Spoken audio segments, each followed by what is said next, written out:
Untuk warga kelas menengah yang lagi berusaha buat naik kelas, kalian sadar nggak kalau ternyata selama ini kalian udah terperangkap dalam jebakan-jebakan yang dihindarin sama orang yang udah kaya raya. Ini yang aku sebut jebakan tuh maksudnya dalam konteks saat kalian berusaha ngumpulin uang supaya bisa kaya dan hidup berkecukupan alias financial freedom ya. Let's say masyarakat kita sekarang terbagi jadi dua kelompok nih, kelompok menengah dan kelompok kaya, yang mana keduanya sama-sama berupaya mencapai kekayaan. Yang kelompok menengah pengen jadi kaya dan gak pusing mikirin uang, yang kaya pengen mempertahankan sekaligus menambah kekayaannya. Tapi kedua kelompok ini pakai pendekatan alias jalur yang berbeda nih. Nah, disinilah perangkap atau jebakan itu muncul. Biasanya, kelompok kaya udah ngerti gimana cara supaya mereka nggak masuk dalam jebakan itu. Sementara kelompok menengah nggak tahu.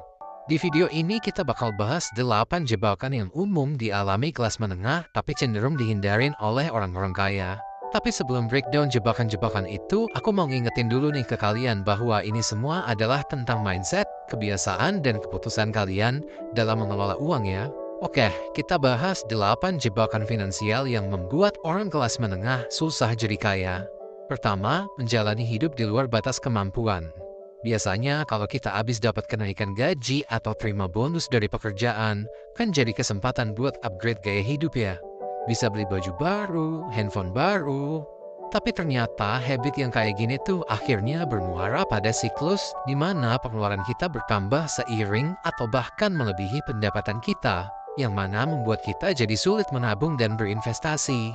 Nah, orang-orang kaya, terutama mereka yang sukses karena usahanya sendiri bukan karena keturunan ya, mereka tuh hidup sesuai dengan kemampuan mereka aja, sampai bisa membangun bisnis dan membangun kekayaan bersih mereka, dan bisa beli apapun yang mereka inginkan tanpa mikir dua kali. Nah, orang-orang yang menggunakan seluruh pendapatannya untuk kegiatan konsumtif, gak akan pernah tuh punya modal untuk berkembang menjadi kaya.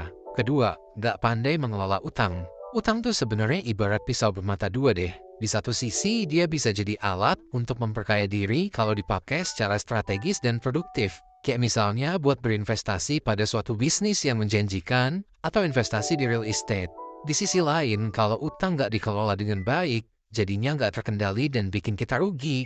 Terutama kalau ada kewajiban bunga yang tinggi, kayak di kartu kredit, pay letter, pinjol, atau ketika kalian beli sesuatu yang dibayarnya secara cicilan, tapi sebenarnya harga barang itu mahal banget, gak terjangkau bagi kalian. Kelompok kaya bisa ngebedain mana utang yang baik alias produktif tadi, dan mana utang yang buruk.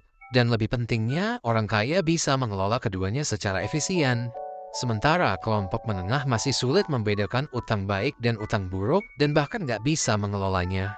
Mengelola tuh termasuk tentang perencanaan kita ya. Seberapa butuh kita atas utang itu, utangnya mau dipakai buat apa, berapa banyak utang tersebut, berapa lama kita sanggup bayar utang atau cicilannya, gimana cara dapat uang buat bayar utang itu, dan pendapatan kita cukup nggak buat bayar utang plus biaya hidup kita. Ketika kita udah bisa membedakan antara keduanya, cash flow uang dan utang kita akan lebih aman. Ketiga, pemikiran jangka pendek. Zaman sekarang banyak orang yang FOMO dan tergiur sama iming-iming cepat dapat profit dari investasi kekinian. Misalnya kayak kripto, saham, NFT, dan semacamnya. Main langsung ikut aja tanpa benar-benar memahami seluk-beluk instrumen investasi itu. Dan seringkali nggak pakai due diligence atau uji tuntas untuk mencegah risiko yang bisa muncul jika sudah berinvestasi. Ya, meskipun memang nggak ada salahnya memanfaatkan peluang investasi yang ada, tapi memastikan bahwa berinvestasi itu adalah keputusan yang tepat sesuai strategi keuangan jangka pendek kita adalah hal yang lebih penting. Jangan sampai kita memaksakan diri buat investasi hanya karena FOMO ataupun kepengen cepat dapat untung tadi.